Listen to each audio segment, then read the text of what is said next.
విజ్ఞప్తి చేయడంతో పాటు ఇప్పుడు జరుగుతున్నటువంటి పరిణామాలను కూడా ఒకసారి గమనించడంలో భాగంగా ఏదైతే 5-6 నెలల క్రితం జరిగినటువంటి అసెంబ్లీ ఎన్నికలలో 6 గ్యారంటీల అబద్ధపు హామీలతో 420 రేవంత్ రెడ్డి 420 హామీలతో అధికారంలోకి వచ్చిన తర్వాత చేస్తున్నటువంటి పనులేంది? ఇంత గొప్ప తెలంగాణ రాష్ట్రానికి ముఖ్యమంత్రిగా పనిచేసే అవకాశం లభిస్తే ప్రజల కోసం ఇచ్చినటువంటి హామీలను ఏ విధంగా నెరవేర్చాలనేటువంటి పాత్రని పక్కన పెట్టి పొద్దుగాల లేస్తే మాజీ ముఖ్యమంత్రి గారిని తెలంగాణ జాతిపితని ఇష్టం వచ్చినటువంటి మాటలు మాట్లాడడం ద్వారానే మనుగడ సాగిద్దామనేటువంటి ఒక పిచ్చి భ్రమలల్లా ఈ రాష్ట్ర ముఖ్యమంత్రి ఉన్నట్టు కనపడతా ఉన్నది. ఏది మాట్లాడినా ఆరోపణ చేయడం, ఇష్టం వచ్చినట్టు తిట్టడం, కనీసం ముఖ్యమంత్రి హోదాలో ఉంటే ఏ పదజాలాన్ని ఉపయోగించాలనేటువంటి సోయి లేకుండా మాట్లాడడం. అదే సందర్భంలో ఒక ఎన్నికలు వస్తే కూడా వాళ్ళ అభ్యర్థులను ఎంచుకోవడంలో కూడా ఆయన మైండ్ సెట్ ఏందనేది మన కళ్ళ ముందర కనపడుతున్నది. ఎట్లా నువ్వు ఓటుకు నోటు దొంగల ముఠ నాయకుని ఆ సంగతి మాకు తెలుసు. దాంతోపాటు ఒక అభ్యర్థిని ఇస్తే కూడా, ఉదాహరణకు మా భువనగిరి పార్లమెంటుకు సంబంధించినటువంటి అభ్యర్థి ఒక ఆయన ఇస్తే కాంగ్రెస్ పార్టీ నుంచి, అలా రాహుల్ గాంధీ సంతకాన్ని ఫోర్జరీ చేసినటువంటి దొంగ ఆయన. మళ్ళీ ఈరోజు గ్రాడ్యుయేట్స్ ఎమ్మెల్సీకి ఒక అభ్యర్థిని ఇస్తే మీ అభ్యర్థిని ఆయన ఎటువంటి బ్లాక్ మెయిల్ ఆయన గురించి నేను చెప్పే పని లేదు. దాదాపు 52-53 కేసులు ఉంటాయి, క్రిమినల్ కేసులు. అవి ఎలాంటి కేసులు అనేటువంటిది కూడా మనందరికీ తెలుసు. ఈవెన్ దాదాపు 90 కేసులు ఏమో నాకు తెలిసి అప్పుడేట్లా రేవంత్ రెడ్డి గారి మీద కూడా ఉన్నాయి. అవి ఏవి కూడా ఉద్యమం కోసమో, రాష్ట్రం కోసమో, దేశం కోసమో జైలుకు పోయినాయి కావు. అన్ని వ్యక్తిగతమైన పంచాయతీలు, భూమి పంచాయతీలు, బ్లాక్మెయిల్ పంచాయతీలు.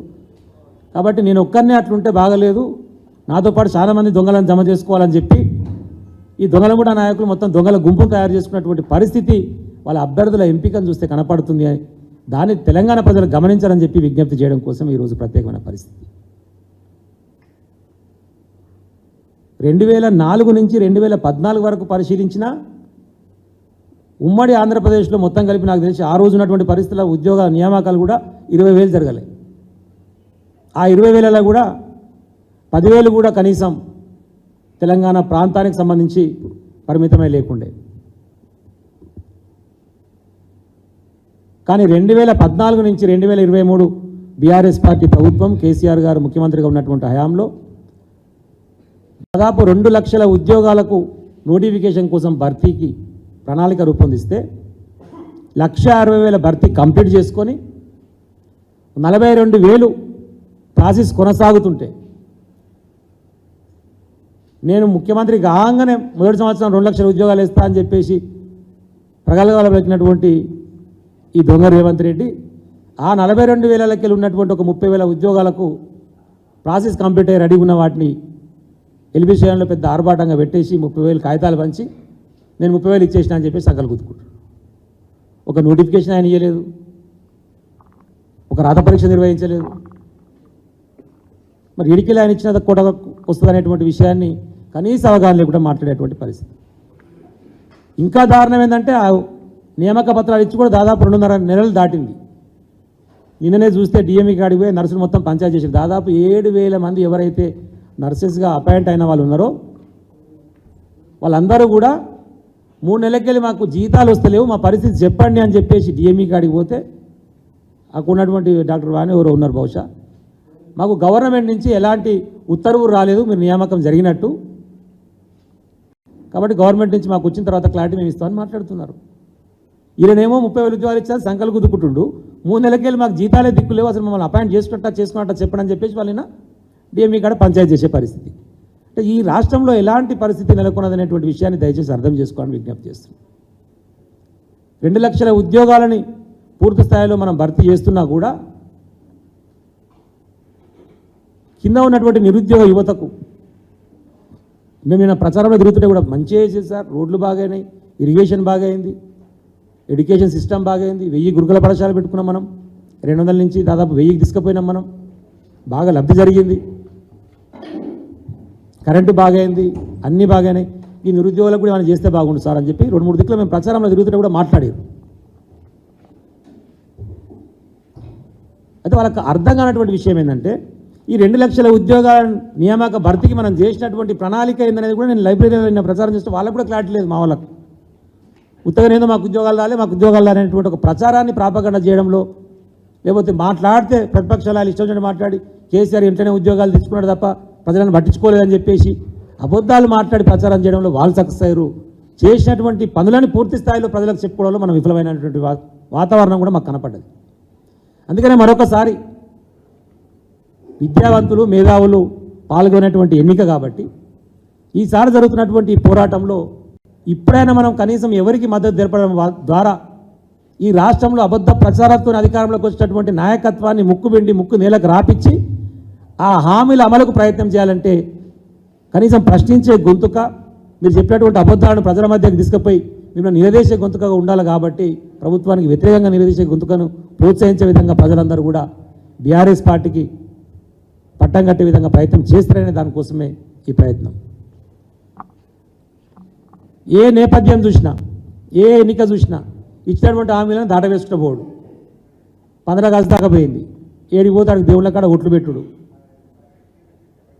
ఏదైనా అడిగితే దాన్ని దాటేసుకొని పోవుడు. ఈ రోజు వరకు ఒక్కటి అంటే ఒకటి కూడా, ఏ ఒక్కటి కూడా అడ్మినిస్ట్రేషన్ పరంగా ఒక్క కొత్త నిర్ణయం జరగలేదు. రైతు బంధు అంటే మేము ఆలోచన చేస్తున్నాం, అమలుకు యోగ్యమైనటువంటి ఆమోదం కోసం అందరం ప్రయత్నం చేస్తున్నాం. ఇంతమందికి ఇచ్చిందే కదరా నాయన రైతు బంధు, దాన్ని యాస్టీస్కి ఇచ్చేదానికి మళ్ళీ ఇంకా అమలుకు యోగ్యమయ్యేది ఏందో కొత్తగా చేసిందో అర్థం కావట్లేదు. ఇవన్నీ ముందు చెప్పినావా? చెప్పలేదు. నిన్నాక మనం చెప్పినటువంటి సన్న బియ్యం ఎంత దారుణం అంటే, ఆ రోజేమో ఎన్ని ఒడ్లు పండించినా ఏ ఒడ్లకైనా సరే 500 రూపాయల బోనస్ ఇస్తామని చెప్పి మాట్లాడి ఈరోజు సన్న ఒడ్లకు మాత్రమే ఇస్తామంటే, ఉదాహరణ మా ఉమ్మడి నల్గొండ జిల్లానే తీసుకుంటే కనుక 15% కూడా సన్న ఒడ్లు పండించరు. ఆ 15% కూడా డైరెక్ట్ కళ్ళంలోకి వెళ్ళి పచ్చిగా తీసుకుపోయి అట్నే రైస్ మిల్లులో పోసుకుంటారు. వాళ్ళకే మంచి రేట్ వస్తుంది. ఒక్కరు కూడా సన్న ఓట్లను ఐకేపీ సెంటర్లకు తీసుకురారు. అసలు ఐకేపీ సెంటర్ల ద్వారా కొనుగోలు చేసి ప్రభుత్వం కొనుగోలు చేసేదంట ఓన్లీ దొడ్డోడ్లు, దొడ్డు బియ్యానికి సంబంధించిన ఓట్లనే పరిగణలోకి తీసుకొస్తారు ఎవరైనా రైతులు. అంటే అన్ని బోగస్ మాటలు, అబద్ధపు మాటలు.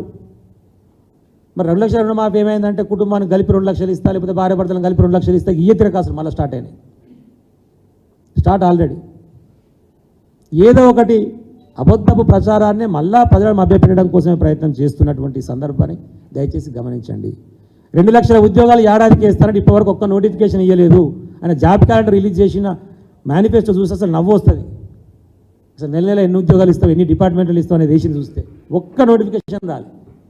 గ్రూప్ 1 నోటిఫికేషన్ ఇస్తే కూడా గతంలో ఇచ్చినటువంటి నోటిఫికేషన్ ఒక 60 కలిపి 503 అప్పుడు మేము ఇచ్చినట్టు మా ప్రభుత్వం ఉన్నప్పుడు, ఇప్పుడు 563 చేసేసి మళ్ళీ అదే నోటిఫికేషన్ వేసి పద్ధతి రద్దు చేసి, టీచర్స్ కూడా 5,000 6,000 మనం ఇస్తే దాన్ని రద్దు చేసి ఇంకో 5,000 కలిపి మళ్ళీ 10,000 వేసి మెగా డిఎస్సీ అండి. ఈ మోసపూరిత మాటలు, నిరుద్యోగులకు ఇస్తా అన్నటువంటి 4,000 రూపాయల భృతి, మహిళలకు ఇస్తా అన్నటువంటి 18 సంవత్సరాలు దాటే ప్రతి మహిళకు 2,500 ఇస్తా అని చెప్పి నిర్మల్ సభలో వచ్చి రాహుల్ గాంధీ ఆల్రెడీ ఇస్తున్నామని చెప్పి మాట్లాడతారు. ప్రచారం ఎంత దారుణమైనటువంటి పరిస్థితి. ఆల్రెడీ అకౌంట్లో పడుతున్నాయి అంటాడు. నినాగమన్న ఉత్తరప్రదేశ్లో ప్రియాంక గారు వారు మాట్లాడతారు, తెలంగాణలో అద్భుతమైనటువంటి మహాలక్ష్మి పథకాన్ని 2,500 స్కీమ్ని మేము ప్రారంభించాం, 4 నెలలకే లేస్తున్నాం, అది ఇక్కడ కూడా కొనసాగిస్తాం, రేపు అవకాశం ఇస్తే అని చెప్పేసి మాట్లాడుతుంది. ఇంత అబద్ధాలా మరి? అంటే పైనాయకత్వం నుంచి కిందికి వచ్చిందని మేము అనుకున్నాం, కానీ అసలు ఈ కింద ఉన్నటువంటి ముఖ్యమంత్రి అబద్ధాలు పైనలకు అలవాటు చేస్తున్నాడు. ఈ దొంగ వాళ్ళని కూడా మొత్తం అబద్ధాలు ఊపిలో దింపేస్తున్నాడు. 5 లక్షల రూపాయల జాబ్ కార్డు ఇస్తే మీకు అవసరం ఉన్నప్పుడల్లా వాడుకోవచ్చు, ఇష్టం నోటికి ఏదో చెప్పారు మేనిఫెస్టోలో. మండలానికి అద్భుతమైన స్కూల్ పెడతాం, మండలానికి జూనియర్ కాలేజ్ పెడతాం, కాన్స్టిట్యున్సీకి డిగ్రీ కాలేజ్ పెడతాం, జిల్లాకు పీజీ కాలేజ్ పెడతాం. ఏం మాట్లాడుతున్నారు అర్థం కావట్లేదు. ఇక్కడ జరుగుతున్నటువంటి పరిస్థితిని బేరీజు వేస్తూ రాకేష్ రెడ్డి చదువుకున్నటువంటి వ్యక్తి ఒక బిట్స్ పిల్లాడిలా తన గ్రాడ్యుయేషన్ కంప్లీట్ చేసి తర్వాత పీజీ చేసి అమెరికాకు పోయి ఉద్యోగం చేసి స్వరాష్ట్రానికి స్వదేశానికి సేవ చేయాలనేటువంటి ఒక లక్ష్యంతోనే మళ్ళీ వచ్చి ఒక 12-13 సంవత్సరాలుగా ప్రజా జీవితంలో ఉంటున్నాడు అనే విషయాన్ని కూడా చెప్తాను కూడా తెలియలేనటువంటి పరిస్థితి. ఆ షాక్ కూడా వారి దగ్గరనే ఉన్నట్టు నాకు తెలిసి. మరి ఆయన కూడా ఏం చదివి ఉంటే బిఏ ఏం చదివి ఉంటావు, ఆ చదువు వస్తుందో రాదో, ఆ తెలివి ఉన్నదో లేదో, తెలియకపోతే కనీసం తెలుసుకున్నటువంటి అధికారులను కూర్చోబెట్టుకొని చెప్పుకుందామా అంటే వాళ్ళ అహంకారం అంతా నాకే తెలిసిన ఒక తలపొగరు. ఎవరినైనా ఏదైనా ఇష్టం వచ్చినట్టు మాట్లాడాడు. మీరు చెప్పిన హామీలు మన టీవీలో చూస్తున్నాం, ఏదో దాంట్లో వస్తుంటే మీరు చెప్పిన అన్ని హామీలు చెప్పి కానీ ఒక్కడికి నెరవేర్చాలంటే ఓడా తల తిక్కోడు చెప్పాడు కొట్టాలి అని అట్లా అని మాట్లాడుతున్నాడు. ఏదో ఇంటర్వ్యూలో చూస్తే ప్రశ్న అడిగితే కూడా చెప్పాటి కొట్టుడు, తల తిక్కోడు. అరే నువ్వు చెయ్యండి వాస్తవమే కదా, నువ్వు ఎట్లా ఈ సమస్యలు వాస్తవమే ఇట్లా అనుకున్నాం, ఇట్లా కాలేదు, ఈ లోపు చేస్తామని చెప్పేసి సమస్యల పరిష్కారానికి ప్రయత్నం చేయడం కోసం మాట్లాడేది పక్కన పెట్టి ఎవరు మాట్లాడితే వాళ్ళని తిట్టుడు. నువ్వు మాట్లాడిన దాని గురించి మా క్రిషాంక్ పోస్ట్ పెడితే వాస్తవం అది జెన్యూన్ పోస్ట్ పెడితే దాని మీద కేసు చేసి నిన్ను ప్రశ్నించవద్దని చెప్పి జైల్లో పెట్టి వారం 10 రోజులు. ఇక మా జ్యుడిషియరీని మనం ఏం కామెంట్ చేయొద్దు, అది కండిషన్ బెయిల్, రోజు పోయి సంతకం పెట్టాలి. అది ఏంది, అది సోషల్ మీడియా పోస్టుకు సంబంధించింది, దానికి కండిషన్ బెయిల్, రోజు పోయి స్టేషన్లో సంతకం పెట్టుడు. అరే రోజు పోవాలంటే నాకు ఇబ్బంది అవుతుంది, వారానికి ఒకసారి పోతాడన్నా కనీసం దాన్ని పర్మిషన్ ఇవ్వండి అని చెప్పేసి చేస్తే పోలీసు వాళ్ళు వేసిన కౌంటర్ ఏంటంటే ఈయనకు వారం రోజులకు ఒకసారి సంతకం పెడతారు కదా, పొరపాటున మీరు కనుక దాన్ని సవరిస్తే ఈయన దేశం వదిలిపెట్టిపోతారట. అదే ఫేక్ న్యూస్ ప్రచారం చేయొచ్చు, నువ్వు ముఖ్యమంత్రి హోదాలు ఉండి కూడా ఫేక్ న్యూస్ ప్రచారం చేస్తే నీకు కూడా వస్తాయి మా నోటీసులు, మరి నువ్వు కూడా పోవాలి కదా జైలుకి. పాటికి మేము పెట్టింది ఫేక్ కాదు, జెన్యూన్. అంటే నేను ఎవడు ప్రశ్నించొద్దు, నీ గురించి కూడా మాట్లాడొద్దు, ఎక్కువ మాట్లాడితే జైల్లో పెడతాం. ఇంకా గట్టిగా ఒక పార్టీ కోసం పనిచేస్తే మన కొల్లాపూర్లో జరిగినట్టుగా సంఘటన హత్యా రాజకీయాలకు పాల్పడతాం. ఉండేనా గతంలో ఎప్పుడన్నా తెలంగాణ రాష్ట్రంలో హత్యా రాజకీయాలు 10 సంవత్సరాలు చూపిస్తారా ఎప్పుడన్నా? చిన్న పొరపాటు ఎవరపాటు లేకుండా అభివృద్ధి సంక్షేమం మీద దృష్టి పెట్టుకొని మనం పోతే ఎవరైనా మాట్లాడి కొంచెం గట్టిగా ప్రశ్నిస్తే వాళ్ళ మీద దాడులు, కేసులు పెట్టుడు, బ్లాక్మెయిల్ చేసుడు, బెదిరించుడు, ఇంకా పీసీసీ ప్రెసిడెంట్ లెక్కనే ఇంకా ప్రతిపక్ష నాయకుడు చేసిన బ్లాక్మెయిలింగ్ పాలిటిక్స్ చేస్తుంది తప్ప నేను ముఖ్యమంత్రిని అయినా ఈ రాష్ట్రాన్ని నడిపించాల్సినటువంటి గురుతర బాధ్యత నా మీద ఉన్నది అనేటువంటి లక్ష్యంతో ఇప్పుడున్న ముఖ్యమంత్రి పనిచేస్తున్నట్టు కనపడతలేదు.